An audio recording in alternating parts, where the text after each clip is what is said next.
नमस्कार, मैं हूं अंजलि और आप देख रहे हैं CP news live TV.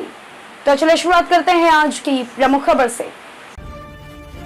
Agnipath पर बवाल के बाद बैकफुट पर केंद्र सरकार, स्कीम में किए गए ये बदलाव।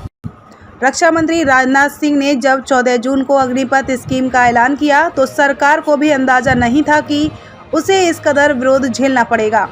48 घंटे गुजरते ही इस स्कीम के खिलाफ भविष्य के अग्निवीर सड़क पर उतर आए और 72 घंटे गुजरते गुजरते सरकार ने अपनी स्कीम में बदलाव की घोषणा करनी शुरू कर दी।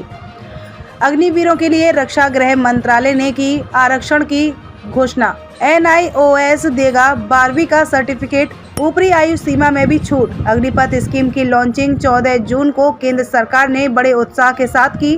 रक्षा मंत्री राजनाथ सिंह तीनों सेना प्रमुखों के साथ सेना में भर्ती स्कीम की खूबियां बताई। एक दो दिन तो देश के युवाओं को इस स्कीम को समझने में लग गए, लेकिन जैसे ही इस स्कीम की डिटेल युवाओं को समझ में आई, वे सड़क पर उतर गए। आज इस योजना के विरोध में कई संगठनों ने भारत बंद का ऐलान किया है। युवाओं की सबसे ज्यादा नाराजगी 4 साल की सेवा अवधि को लेकर है। युवाओं के अलावा नेताओं ने भी कहा कि 18 साल में नौकरी शुरू कर युवा 22 साल में बेरोजगार हो जाएंगे, तो इसके बाद उनका क्या होगा।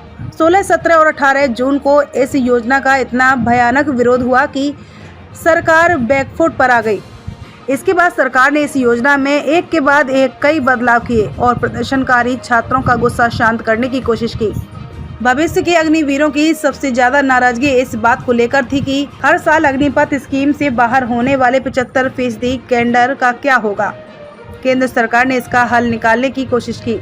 रक्षा मंत्रालय ने घोषणा की है कि आवश्यक पात्रता मानदंडों को पूरा करने वाले अग्निवीरों को रक्षा मंत्रालय की नौकरियों में 10% तक आरक्षण मिलेगा। ये 10% आरक्षण भारतीय तटरक्षक बल और दूसरे सिविलियन पोस्ट और सभी 16 रक्षा सार्वजनिक क्षेत्र के उपक्रमों में लागू किया जाएगा। यह आरक्षण भूतपूर्व सैनिकों के लिए मौजूदा आरक्षण के अलावा होगा।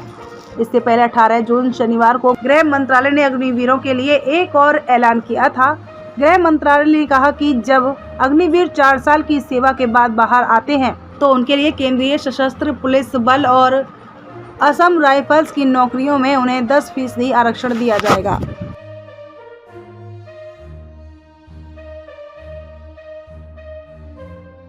खबरों में अब तक के लिए बस इतना ही। मिलते हैं फिर ऐसी ही बड़ी खबर के साथ। तब तक के लिए नमस्कार और देखते रहिए सीपी न्यूज लाइव टीवी।